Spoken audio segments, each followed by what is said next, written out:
Welcome to Your Strata Property, the podcast for property owners looking for reliable, accurate, and bite-sized information from an experienced and authoritative source.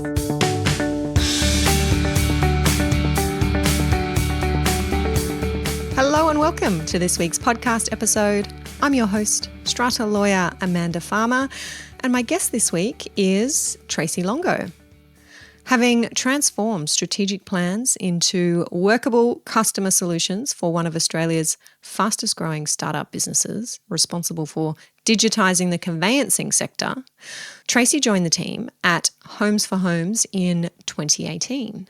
Tracy embraced this opportunity to use her industry experience and knowledge to positively influence one of Australia's largest social issues, and that is homelessness.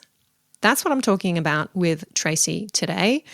Homes for Homes asks you, as a property owner, to make a simple promise. And that promise is helping to build homes for those in need. For all the details and how you can get involved, I'll take you over to my chat with Tracy Longo. Tracy Longo, welcome to the show. Thanks, Amanda. I really appreciate you having me on. Great to have you here with us. I've been really looking forward to this chat, maybe something a little bit different from what our audience is used to. No tired and boring strata law here today. We're talking about something of great importance that I think impacts all of us. But first up, let's start here. Tracy, have you got any experience of strata property? Do you live in strata? Do you own a strata property? Have you been reading anything in the newspapers about strata? What do you know about our space? Yeah, so I can definitely say that I have had experience. I lived in an estate, quite ironically, which had a strata over the top of the estate. So quite different, not an apartment block, not townhouses. It was actually 312 properties that were in a little alcove out in the northern suburbs of Melbourne. And we had a body corporate that sat over the top of that. And the body corporate was predominantly responsible for the parks and gardens and insurance compliance against the regulations that sort of sat over that estate. And I actually did take on a committee membership role in that body corporate function. So very active in it and had some, look, it really was, if you sort of drove into the estate, you could certainly get a different feel and vibe to the estate in comparison. It really made a huge difference to the look and feel of the area in which we lived, which was fantastic. And look, there was a few unfortunate things, like every development, where, there were some challenges that were faced with some of the community around having a body corporate sit over such an unusual type of arrangement. But I guess once the residents saw the value of what was being achieved, it made a huge difference to take up. So I sat on that committee for multiple years before I ended up selling and moving out. Nice. Well, look, I'm not hearing a horror story here. That's sometimes what I hear when I ask our guests that question. So it's great that you had that experience and you come out without too many scars. Yes. Oh, look, there's always other residents who, had a different view and a different opinion, and I'm sure you've heard of those on your podcast before. But I think as a whole, most people understand the value of what is the importance of strata property. Yeah, for sure. Today we're here to talk about homelessness and what it is that you're doing with Homes for Homes to tackle that huge challenge. We hear about it, we read about it, we hear that homelessness is a big problem in our society today, increasingly so. But I think if my audience is a little bit like me, we don't necessarily know some of the details. So, Tracy, can you share a bit about what's really going on out there? Yeah, look, I think statistically, the last census that came through, that there was 122,000 people experiencing homelessness. We know that that's actually much greater than that. The last census data was taken during COVID, so we think that the numbers were a little bit warped. We also know that cost of living at the moment is placing people at risk of homelessness. So 122,000 people in our community is a large number. Most people, I guess, associate homelessness with rough sleepers, the people that they can see. But the cold hard reality is about 7% of that 122,000 people are the ones that you see on the streets. The vast majority of people experiencing homelessness really are those people that you don't see. They're called the unseen. They're people that are couch surfing or going between from one home to the next, or people that simply are living in shelters, homelessness shelters. There's a vast range of people that they're experiencing it. The largest growing demographic of people at risk of homelessness and experiencing homelessness at the moment are women over 55, which is quite scary. But the reality is, it's very easy if you're on your own and your income has ceased or you haven't had income coming in, and your savings can be depleted very, very quickly. So it is a very big issue, and it's a growing one. I think you mentioned, it's certainly not going away. It's actually just getting larger. And why does it or should it matter to us, Tracy, as a wider society? You mentioned that it's only a small proportion of those in these statistics that are actually the people on the street, that if we might live in a city that we might see as we're going to and from work, that we might walk past, that we may or may not give to. A much larger proportion, which is quite shocking to me, I didn't know that, a much larger proportion in this unseen demographic. Why does it matter? Why should we care? Well, I think as a community, we really do need, we all have a social responsibility to ensure that the people around us are protected, especially our most vulnerable. It also, regardless of the social aspect of it, it's also economically viable for us to actually house people. So we've done some data, we did some research with UTS, and that research showed that it costs around $44,000 per annum to keep someone unhoused. So not only does it, as a society, impact our ability to be able to ensure that, as I said, our most vulnerable are supported, it also helps us financially if we do actually solve this problem of homelessness. So people should care, and it is something that we do really need to value. People in our community at times just need that one time to be able to get some support. So if you can get the support at the right time, it can really shift the dial. It's also generationally changing. So some of the programs that we've been able to support, and I will talk about that later, will show you how it can change people from one generation to the next. It can be that impactful. You mentioned, Tracy, that women over 55 are a considerable demographic in this bracket of homelessness.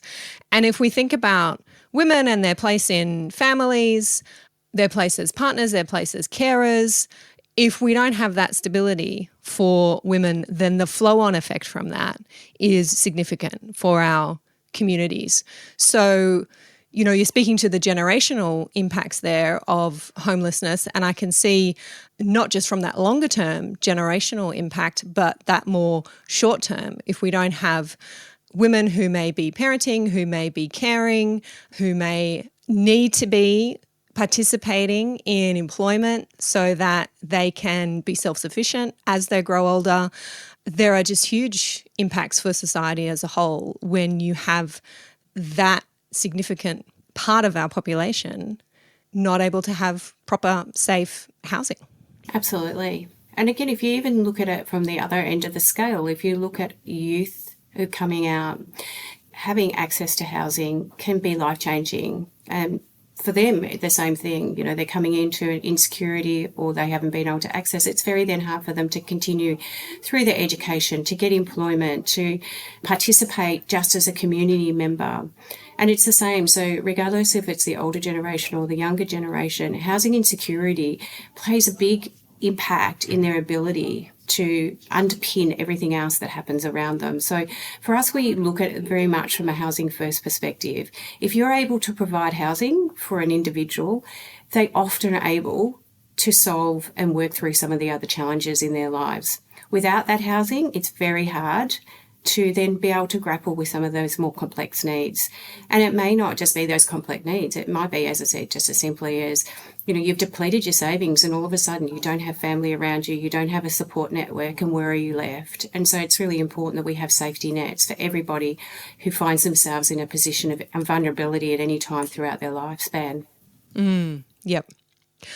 So Tracy, can you share what Homes for Homes is all about and how it's tackling this challenge of homelessness? Absolutely. We're an innovative model. This is our 10th year, which we're excited to celebrate later this year.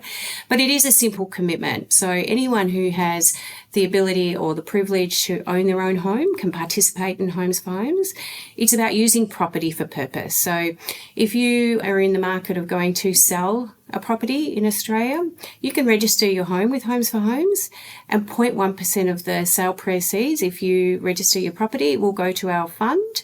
We then pull that fund and then we grant them out to community housing providers who are delivering housing on the ground for our most vulnerable in our community. So we like to sort of say that we're the largest crowdfunding exercise ever undertaken. We really are, our donors are our backbone of the work that we do, but it's about using property for the purpose of being able to provide housing for those that are most vulnerable. That is an innovative model for sure. So somebody who's selling their property, let me just get this right, can essentially donate 0.1% of their sales price to you, to Homes for Homes, which you then use to help fund, I think you said, community housing providers. That's absolutely correct. So on a sale of, say, $700,000 home, it's a $700 donation. It is tax deductible, so that obviously makes it very incentivized as well.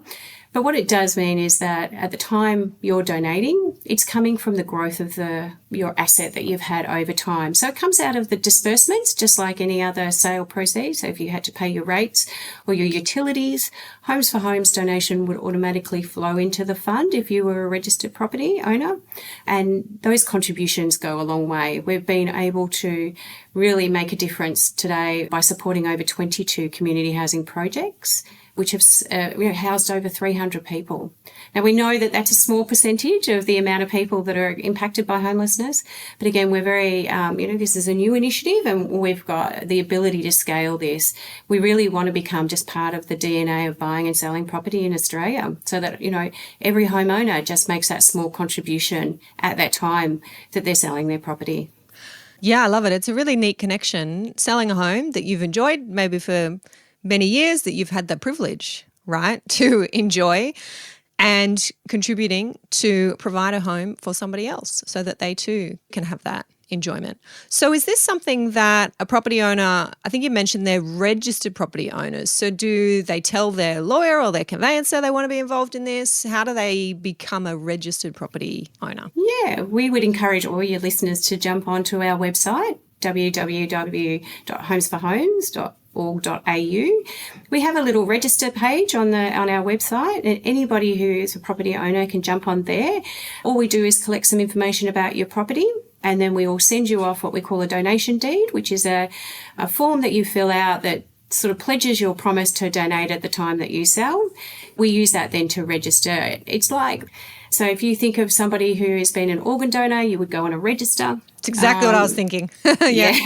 So we do the same. If you're a property owner and you may not be thinking of selling your home for years down the track, but we would encourage you to register today, because once you register, we go on to the land title system and your pledge is then recognised on title. And so when you sell in the future, that donation is automatically generated. So it's really a set and forget, very similar to organ donating. Yeah. You've said there that their pledge gets registered on the title. I can't help but put my lawyer hat on here. How does that work? What is that instrument? So it depends on the state or territory that you're operating in. So we use the instruments that are available on the land titles. In most states and territories, it's a caveat. Now, I know that sort of, as you said, as a lawyer, you go, well, caveats are generally being used to block transactions. That's not what we are. We're a caveat for good. So we use a type of caveat that allows the transaction to flow seamlessly through the system without being impacted. Or if you're in Queensland, we use what's called an administration advice. So it sits on title in that format as well. So it really will depend, but the whole premise or the purpose of putting it on title, as I said, is to really act as a notification. So if you go to sell in 5 years' time, when somebody does a title search, it will appear on the title saying that you've made that promise or that pledge. Now, the great thing with Homes for Homes, it is voluntary. So at any time, anyone can withdraw. There's no cost to enter and there's no cost to withdraw as well. Okay, nice. And I imagine if there is a potential purchaser looking at buying your property, looking at the contract, they're going to see that on the title. You tell me, Tracy, if you see this end of the transaction, do we have vendors, so people who are selling their lawyers and their conveyancers, saying something in the contract? Maybe there's a condition in there explaining what this is. Absolutely. So there is a special condition because obviously if somebody has registered their property, it will stay on title unless somebody elects to withdraw. So it's about ongoing giving. So that's that generational change. But it does mean that obviously it needs to be disclosed in the contract of sale. So if you're a vendor and you've registered your property and you're donating at the time you sell, in your contract of sale to the purchaser, your participation in Homes for Homes would be disclosed as a special condition in that contract to sale. So then when you become the lawful owner, you can continue the pledge or you can withdraw if that's what you elect to do. Great. But we're delighted to say that we have about an 80% retention rate where the next purchaser goes on and continues to make their pledge and promise as well and donate when they sell in the future as well. Nice. I like it. And look, part of the reason I wanted to bring you here onto the show is to recognise that you're speaking to the owners of strata properties here, and many of whom own in buildings where there are many, many properties and many, many owners. So I encourage those who are listening, whether you're a strata manager or you're a committee member, you're an owner, share this podcast, share this information, share the link to the Homes for Homes website with your neighbours, with your clients, with your other owners in the building, because the more we can get on board here, then the more impact Homes for Homes can make to really tackle this challenge. Anything you want to add there, Tracy, about the impact this could have in a strata context? Yeah, absolutely. I think you're right, Amanda. In a lot of these properties, there's a vast community of people that come together and they're socially conscious. And so we would absolutely encourage any strata group to get involved because this is about linking arms. The biggest impact comes when society get together and actually tackle something together collectively. And this is one opportunity and it's a solution where you can actually get behind as a group and come together and know that your impact is significant. The 300 people that we've housed to date have been quite diverse. As I said, women over 55, women escaping domestic violence. It's a huge issue in our society. Youth that simply have coming out of the care system that just haven't got access to housing. The diversity of the people that need our support is significant. So, your donation and your contribution can be life-changing. And it's about those small contributions being pulled together to make massive impact. And that's how your community can get involved. So anyone who's in a strata property development, we would encourage you all to jump on board. Yeah, it's a really nice way to think about the impact that you can have as strata property owners. I kind of hinted at the top of our chat that we're often talking about challenges and horror stories, and we hear about all of these difficulties that people face in strata. This is an opportunity to flick the switch on that, I think, change the channel if you like, and talk within your community about getting involved in a project for good.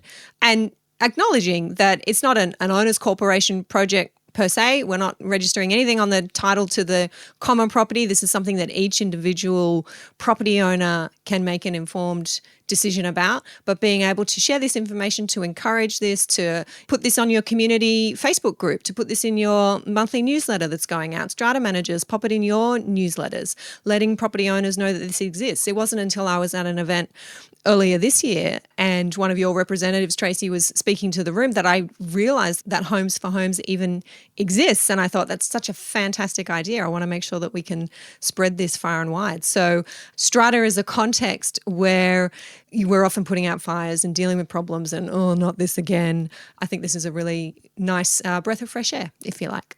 It's a really easy way that you can feel that you've contributed to one of our biggest social issues that we're facing at the moment. Housing insecurity and homelessness is one of Australia's biggest challenges. And so being able to participate and contribute in a small way makes a huge difference.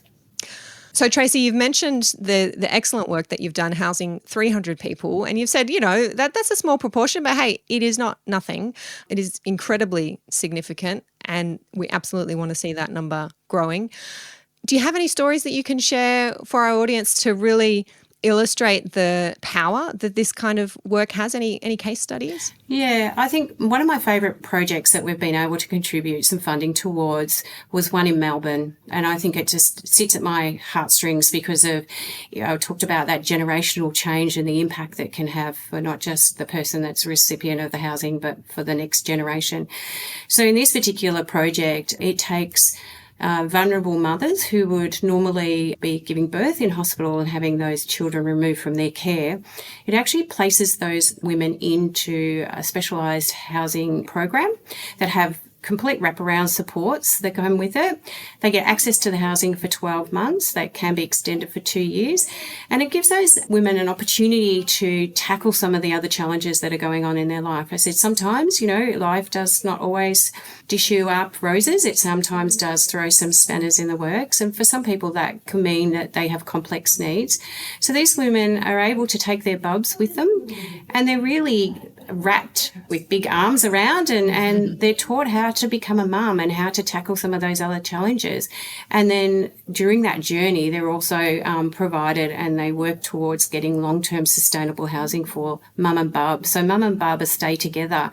And so not only is it changing the life of that young woman that's going into that complex, but it's also changing that next generation. So that baby that's now going to spend the rest of their lives with their parent, which I think is such an important part. But for me as a mother, I think that just really is one that goes to the heart of everything that we do. It can be that life-changing for multiple generations. I love that. And that is possible through the donations that Homes for Homes is able to make to these developments, that in turn is money coming from the individual property owner just making that decision to get registered and contribute 0.1% of their sales price to this excellent cause. Absolutely. We are blessed to have some amazing donors that are on our journey with us. Tracy, what is the very next step that you suggest our listeners should take to get involved with Homes for Homes and help you keep doing this good work? Absolutely. Jump onto our website, like I said, www.homesforhomes.org.au. But please have a conversation. It is about keeping this conversation going. And, we're so grateful to have this opportunity today to chat to yourself, Amanda, and your broader audience, because it's those conversations, getting awareness of what we're doing and why it's so important is really, really crucial. And I would encourage people, even if you're not thinking of selling in the near future, jump on and register, because this is one of those programs where you can, to set and forget. You register today, you can watch the journey and the impact and learn stories about how people's contributions are changing lives every day between now and when you sell. And then when you sell, you can put your hand on your heart and know you've made a significant difference to somebody else's life. We will make sure that link to the website is in the show notes for this episode. Thank you so much, Tracy, for joining us and making sure that as many people in Strata as possible know about Homes for Homes and can get involved. All the best with your good work. Thanks, Amanda. Appreciate it. Thank you for listening to Your Strata Property, the podcast which consistently delivers to property owners reliable and accurate information about their strata property. You can access all the information below this episode via the show notes at yourstrataproperty.com.au.